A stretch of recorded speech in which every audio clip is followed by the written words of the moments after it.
classmates was one of the many reasons why I had a love for education. Well, that was cut short in the classroom off a 15-minute lecture. My teacher had made some real impressive comments about immigrants who had come to this country and started running their own business with only a 4th grade education versus hard-working Americans who are just happy with the 9-to-5 job. But I thought to myself, I want to become a CEO.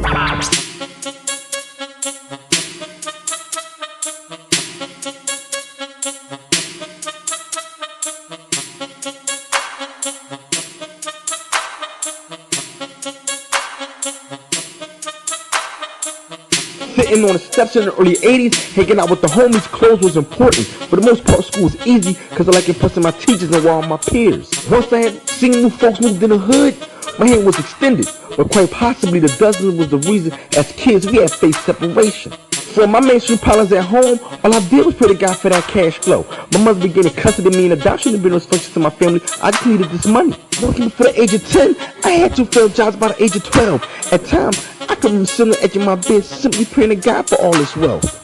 Around 1985, additions to my family had changed my life. But having a stepdad didn't really bring about these good times. I still make mistakes, mostly revolving around these ones. I wasn't aware all of this shit was hard on my mother. Petty crimes had separated me from the folks I grew up with. But as I got older, I saw the benefit of going legit. I wanted to go to school and get good grades, but growing up a Strawberry Mansion, I made some mistakes, dealing with the pressures of street life. I wanted to go to school and get good grades, but growing up a Strawberry Mansion, I made some mistakes, dealing with the pressures of street life. Add eyes on my family over the petty crimes I was involved in. Back on my job, I seen life in a different perspective. A free man walking through the schoolyard, I seen the homie on the year mean. For close to a year, I was by the homie's side on the ball court hooping. Ducking my stepdad down deuce 9 on that swap out. But neglecting my education wasn't really helping me out.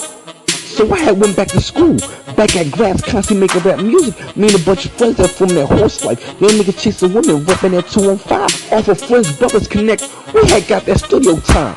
Yo, I spent mad nights at the booth trying to get this music right. But little by little, the squad had started breaking up. And everything that came to a head once I started getting these runs.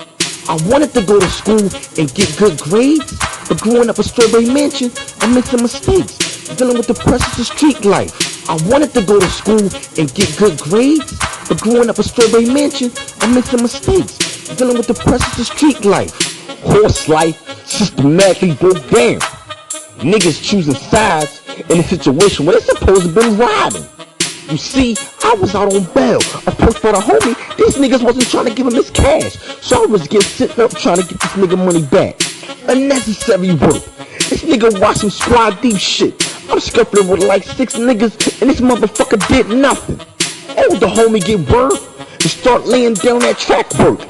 As to where I can move through the city and nobody has to get hurt. But what fucked me up? The homies took this nigga's side. Man, I really couldn't call these people my friends at this time. It would have been in my best interest to only fuck with niggas that ride for me. When you messing around with that jail time, that bitch ass shit ain't even funny.